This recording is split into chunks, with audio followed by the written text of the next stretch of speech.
Okay, so this week I'm going to cover making some more selections, how to separate them out from the backgrounds, and how to start using layer masks. All right, layer masks are really important. We don't want to use what we call destructive editing. All right, destructive editing would be, let me make a copy of this here. Okay, if I wanted to drop out the background, I could grab my eraser tool and literally try and come in and erase.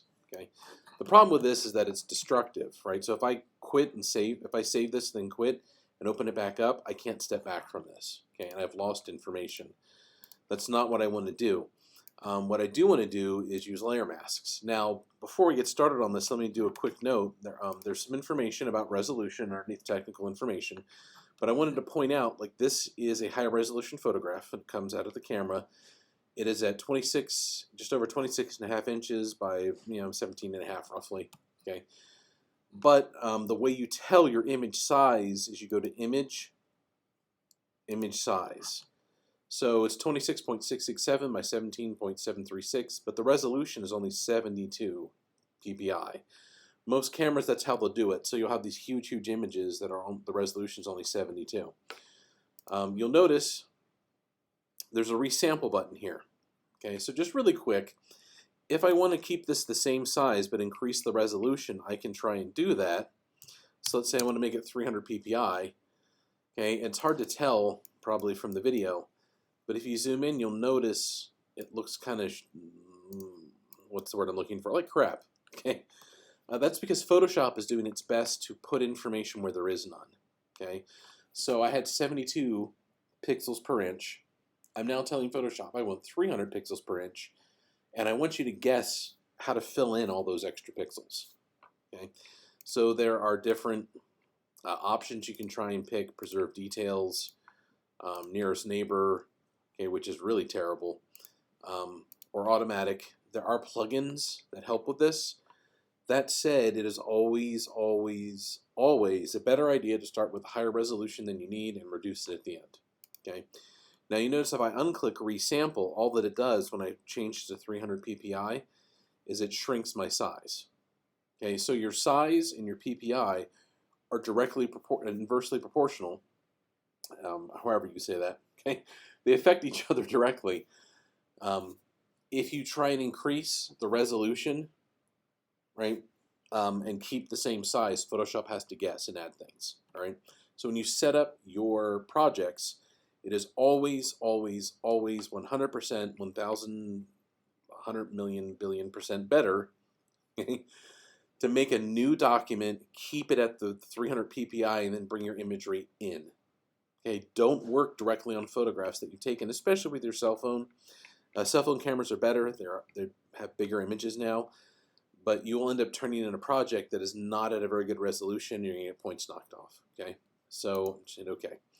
All right, so let's say I want to separate out this image from the background. It's a nice clean image. I'm going to show you ones later that are not.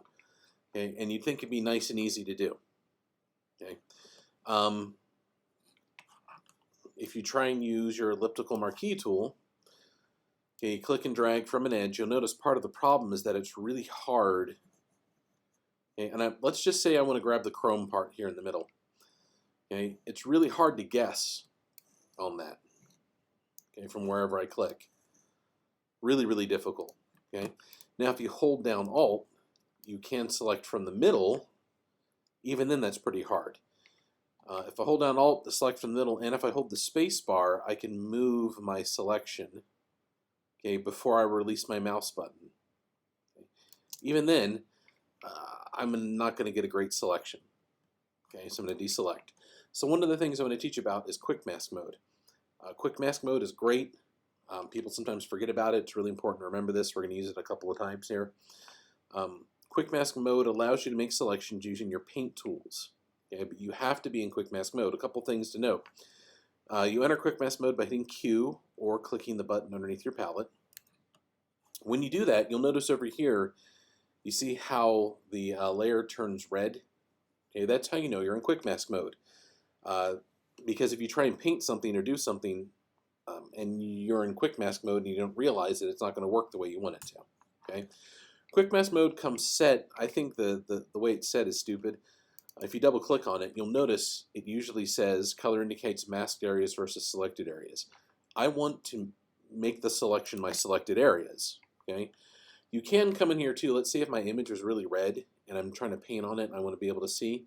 You can come in and click on that and change your color. You can change your opacity. All right, I'm going to hit OK.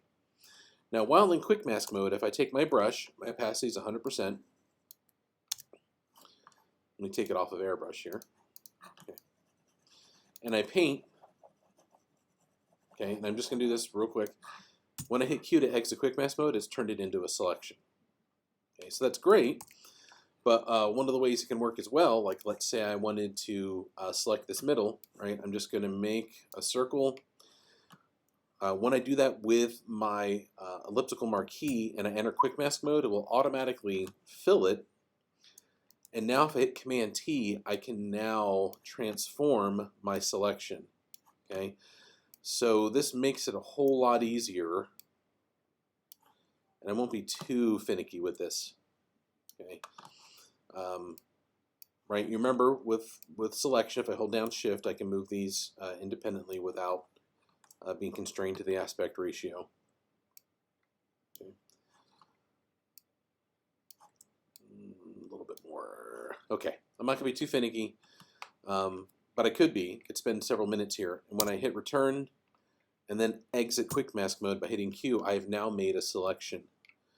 And if I hit Control or Command C and then Control or Command V, you'll notice I've now pasted this onto its own layer.